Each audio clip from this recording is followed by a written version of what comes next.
কাকা এটা কয় টাকা কেজি? 240 টাকা কেজি। পেঁয়াজু না? আর এটা নিমকি কয় টাকা কেজি?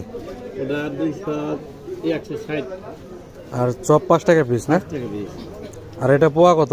30 টাকা। ছোলা। ছোলা। আর চানাচুর সবই তো আপনি নিজে হাতে বানান। এটা কয় টাকা কেজি? 160। এটা কি? খুরমা। খুরমা কত টাকা কেজি? খুরমা হলো 160 টাকা কেজি। আর এই যে এটা লবঙ্গ। লবঙ্গ কয় টাকা পিস? 10 টাকা।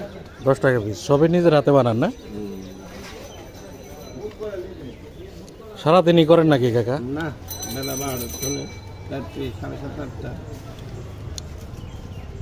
আচ্ছা, ধন্যবাদ কাকা।